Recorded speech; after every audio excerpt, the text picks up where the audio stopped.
Good afternoon, ladies and gentlemen. Let's begin this session on water. Now, the water is something which we use every day, and we consider that whether it is something to be discussed, deliberated, and to tax our minds as to what is water is various dimensions, what are the problems, what are the likely solutions, and what are the complications, and of them how many things are workable and how many are not workable, and what are the technologies, whether those technologies are economically, commercially, financially viable and sustainable. And if that, how long, how sustainable?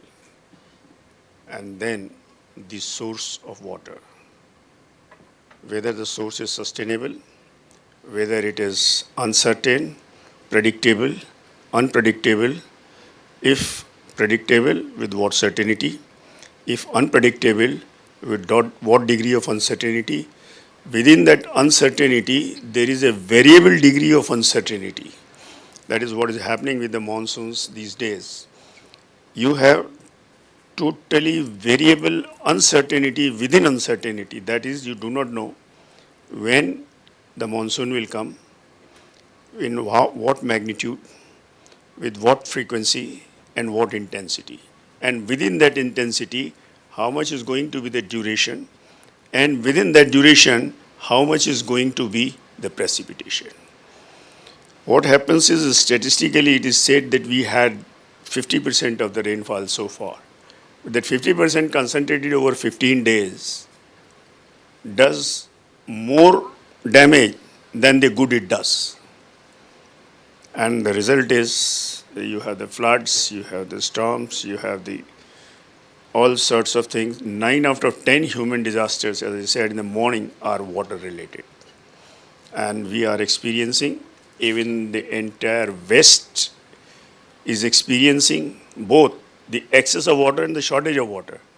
The shortage of water leads to dryness, which is leading to fires all over, from United States to Canada, whether it is in part of Cyprus, then parts of the west coast, and the major forest areas. Even in Brazil, there is a big fire, which has destroyed almost close to 1,000 hectares of perennial forest. Now, this is because of the shortage of water. If the water was sufficient, the trees were wet, they would not get burnt. If you had the water, you would have green afforestation, the water would have evaporated, it would have come as a rain. If rain was in time, then it would see that the grass is green, the plants are green, and there is no sudden fire or the fire of the magnitude which the world is witnessing today. So therefore, water in itself, as we start with saying that water is life and the economic development is thirsty. So these are the two extremes. On the one hand, we have the question of survival. No survival without water. On the other hand, we have economic development, growth, aspirations, improvement standard of living, quality of life, food habits, everything goes with the economic development. And then everything requires more and more water. How? Whether you eat food, you require more water. If you are vegetarian, you have X water. If you are non-vegetarian, it is 2x water. Dairy is again 3x water. And I'm very much surprised that none of the developing countries so far has raised the issue of methane emanating from the dairy and animal husbandry. Next to rice or paddy, the maximum methane is emitted into the atmosphere by the dairy. That is the dung of the animal husbandry. Animals.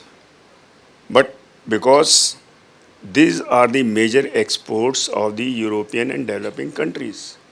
So the so-called propagandas of the climate and the global warming have talk of greenhouse gases, everything for the developing countries, but not a single word so far in any of the literature, any of the COPs till date, talking about any technology, any check on controlling the emission of methane gas from dairy waste into the environment.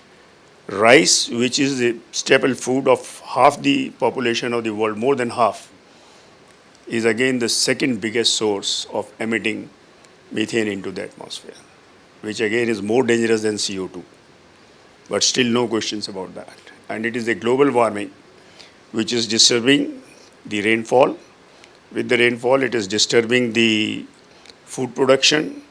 There are crops which are quite sensitive to temperature. Barley is very sensitive. 1 degree centigrade will affect the barley production by about 20%. Similarly, wheat. If you take the wheat and maize, it is the 20% of the rain-fed area which clubbed with irrigation feeds 60% of the world, produces the world's 60% food. So there are issues which lead to global warming and to the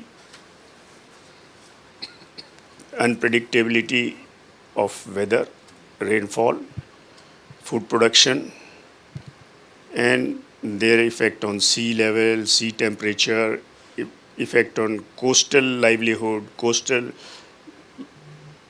what you call as the coastal habitations and the livelihood. So therefore, water is a double-edged.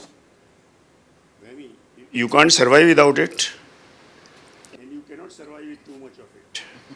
So one has to be very cautious while dealing with water. And which water? Fresh water, recycled water, reused water, the Himalayan water, the sea water, river water, well water, which water one is talking.